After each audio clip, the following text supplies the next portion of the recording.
الصلاۃ والسلام۔ برادران اسلام، ملت اسلامیہ کے دھڑکتے دلوں، بزرگوں اور دوستوں،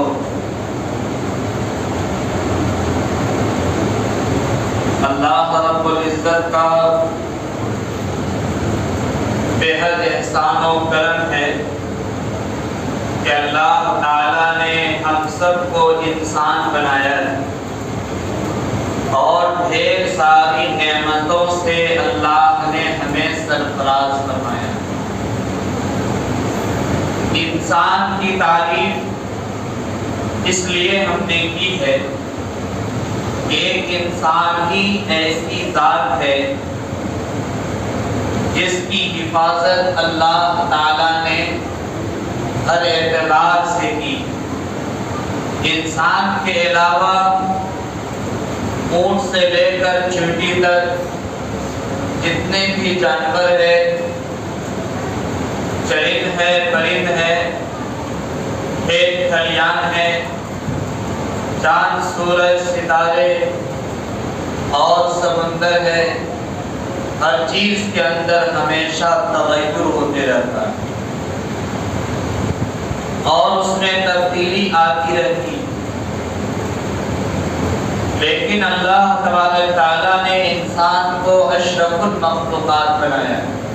تمام مخلوقوں میں سب سے زیادہ اشرف، سب سے زیادہ مکرم انسان کو بنایا اور انسان کو سوجھ بوجھ، عقل اور شعور عطا فرمایا۔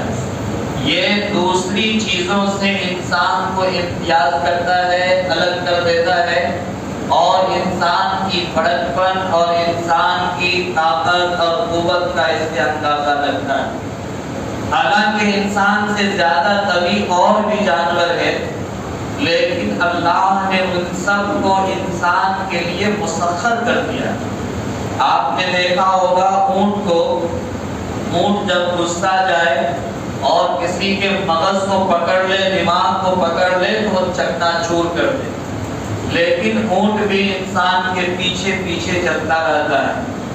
ایک سے ایک سانڈ اور دوسرے جانور ہے کہ اگر انسان کو چاہے تو منٹوں میں لقمہ اجل بنا لے، لیکن وہی چیز انسان کے تابع مطیع اور فرما بردار رہتا ہے۔ اس سے یہ سمجھ میں آیا کہ ہر چیز کے اندر اللہ نے انسان کی محبت رکھا ہے اور انسان کا ڈر اور خوف ہر چیز کے اندر اللہ نے داخل کر دیا۔ کل سے آج تک میں کتنے سارے جانور ہیں جو اللہ کی راہ میں قربان ہو گئے اور جان سے زیادہ محبوب کسی بھی شے کے اندر کوئی اور چیز نہیں۔ جان سے زیادہ محبوب کسی بھی چیز کے اندر اور چیز نہیں ہے، لیکن ہم نے اتنے ہی بکرا کو ذبح کیا، قربان کر دیا۔ یقین مانیے، تھوڑی دیر کے لیے تصور کیجئے، اگر اللہ ہمیں بھی قربان ہونے کا حکم دیتا اور ہم اپنی جان کو اللہ کے راستے میں کھو دیتے تو پھر ایک انسان کے دل پر کیا گزرتا، یہ انسان تصور کر سکتا ہے۔ لیکن اللہ نے ہماری حفاظت فرمائی۔ حضرت اسماعیل علیہ السلام کی جگہ پر دمبا کو ذبح کیا۔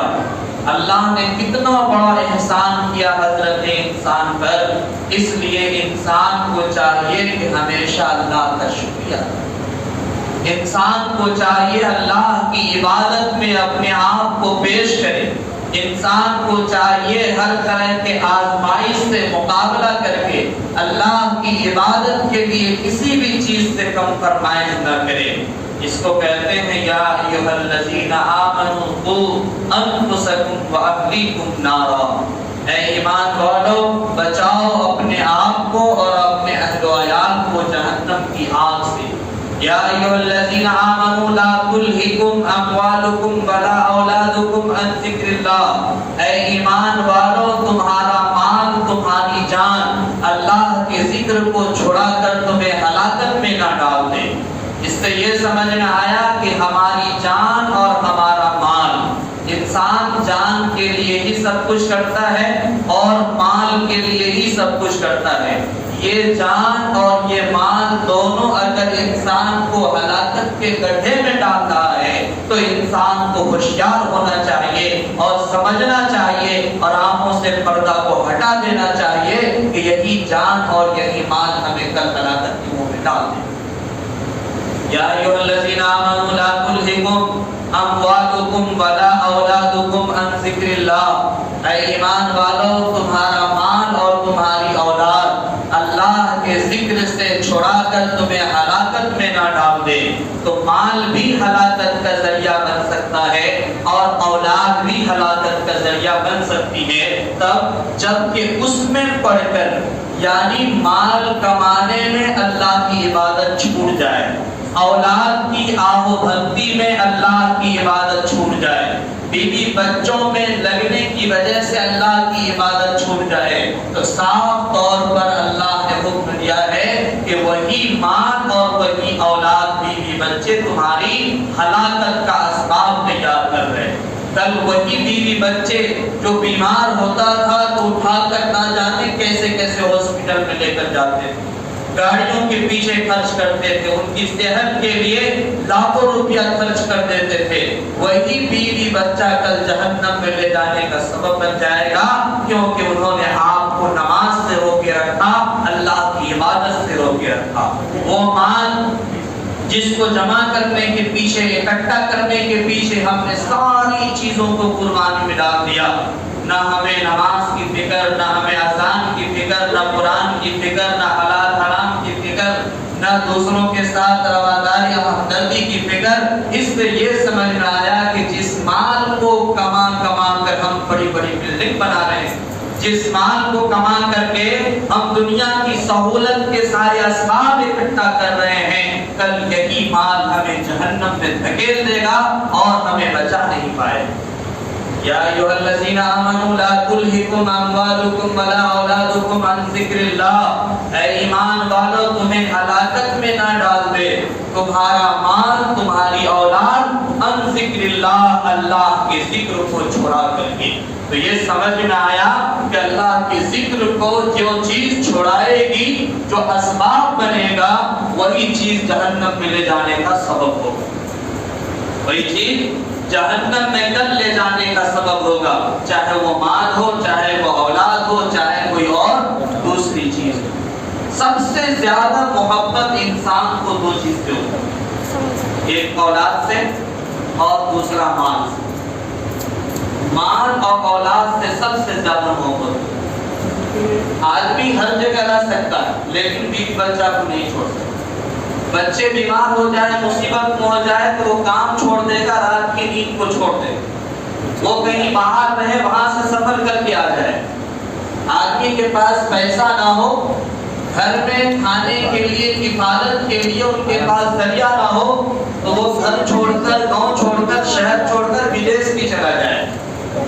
دونوں چیز کی محبت سب سے زیادہ ہوتی ہے، اسی لیے اللہ تعالیٰ نے فرمایا کہ مال اور اولاد یہ دونوں چیز محبت کا ذریعہ ہے، چاہ کر ہو یا نہ چاہ کر ہو، انسان کے دل میں اس کی محبت ہر حال میں ہوتی ہے۔ تو لہذا محبت کرنے کا مطلب یہ نہیں ہے کہ جو ہمارا خالق ہے، جو ہمیں پیدا کیا ہے، جو ہمارے لیے ساری سہولتیں پیدا کی ہے، اسی کو ہم بھول جائیں، اسی کو ہم بھول جائیں، اس کا یہ مطلب نہیں ہوتا۔ اسی لیے اللہ نے یاد دلایا، اے ایمان والو تمہارا مال، تمہاری اولاد اللہ کے ذکر کو چھوڑا کر تمہیں ہلاکت میں نہ ڈالے۔ ذکر کو چھوڑ دینا، نماز کو چھوڑ دینا، اللہ کو یاد نہ کرنا، یہ ہلاکت کا سبب ہے، اور یہ شیطان کے دوستی کی پہچان علامت ہے۔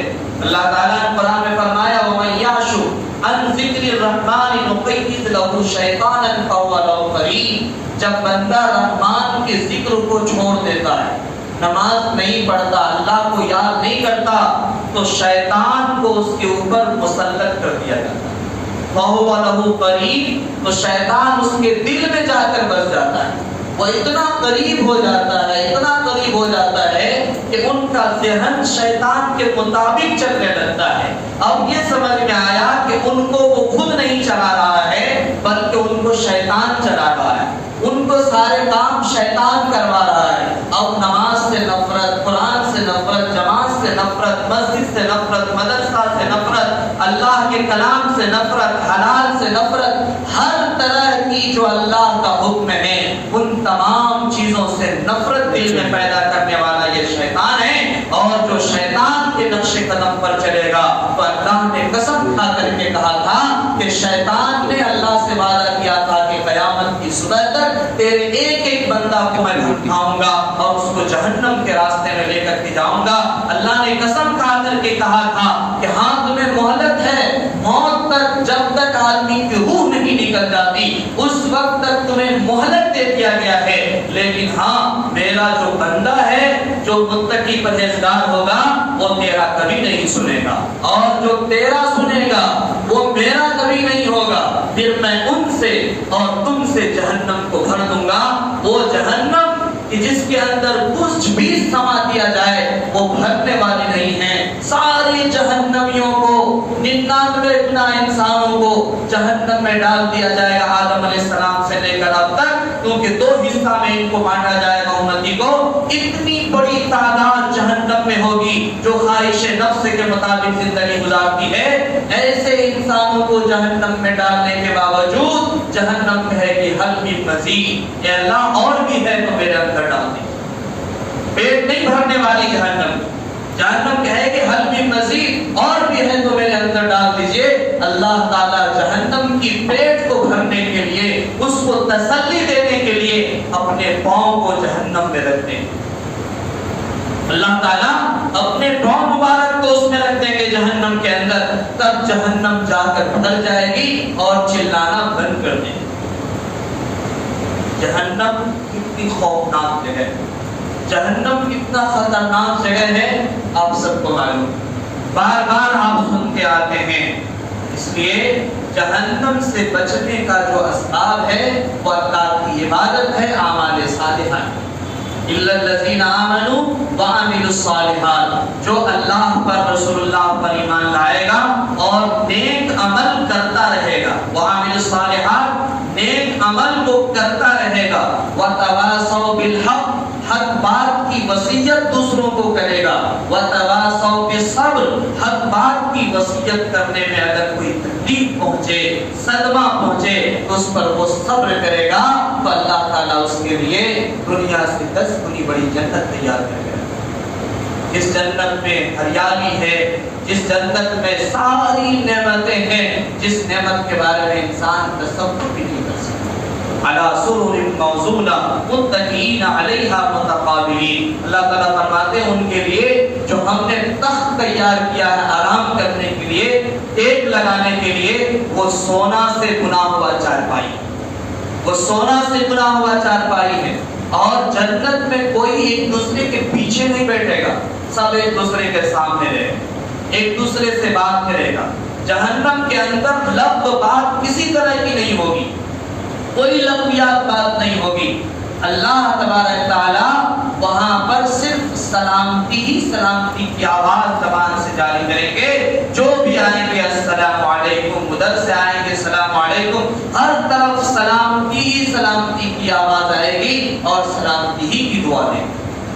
یہ بڑی نعمت کی بات ہے۔ بہرحال سب سے زیادہ لوگ جہنم میں جانے والے 2 عمل کی وجہ سے۔ صحابہ نے پوچھا یا رسول اللہ وہ کون سا عمل ہے؟ آپ نے فرمایا زبان اور شرمگاہ۔ زبان کے غلط استعمال کی وجہ سے اور شرمگاہ کی ناجائز استعمال کی وجہ سے، یہ 2 چیز کی وجہ سے سب سے زیادہ لوگ جہنم میں جائیں۔ اللہ کے نبی صلی اللہ علیہ وسلم نے فرمایا کہ جنت میں سب سے زیادہ لوگ 2 عمل کی وجہ سے جائیں گے۔ صحابہ نے پوچھا کس وجہ سے؟ تو آپ نے فرمایا نمبر 1 زبان کے اچھے الفاظ استعمال کرنے کی وجہ سے اور حسن سلوک کرنے کی وجہ سے، یعنی دوسروں کے ساتھ ہمیشہ اخلاق حسنہ سے پیش آئے، حسن سلوک کرے، ان کے ساتھ صلاح کا معاملہ کرے، ان کے ساتھ خیر کا معاملہ کرے، ان کے ساتھ بھلائی کا معاملہ کرے، ہمارے اپنے خود سے کسی کو تکلیف نہ پہنچے، کسی کو ٹھیس نہ پہنچے۔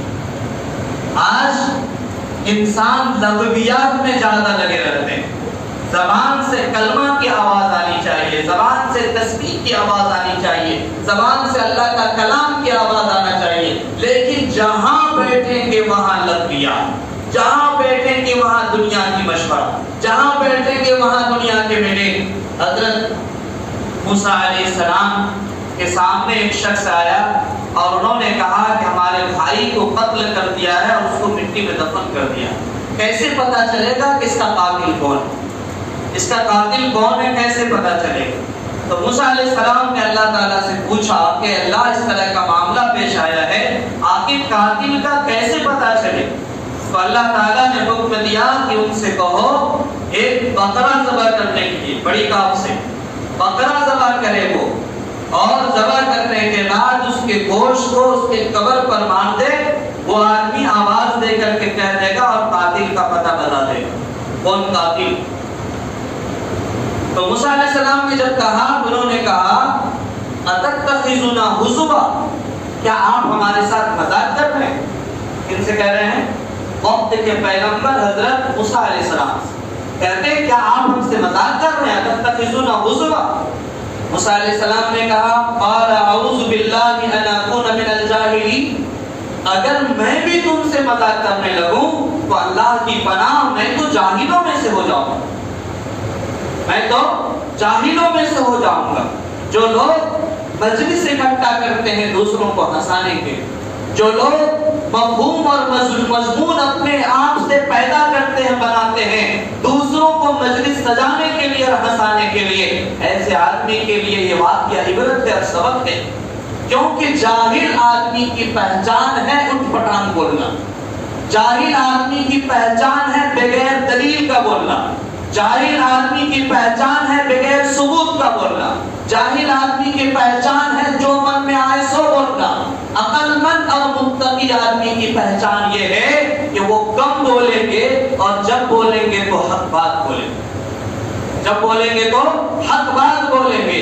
زیادہ بولنے والا آدمی کل قیامت کے دن سب سے پہلے جہنم میں جائے، کیونکہ جو جتنا زیادہ بولتا ہے اس سے گناہ کا صدور بھی اتنا ہی ہوتا ہے۔ کیا فرشتہ لکھ نہیں رہا؟ کرامن کاتبین، جو یہ دو فرشتہ ہے کندھا کے اوپر، منہ سے زبان سے الفاظ نکلتی ہے،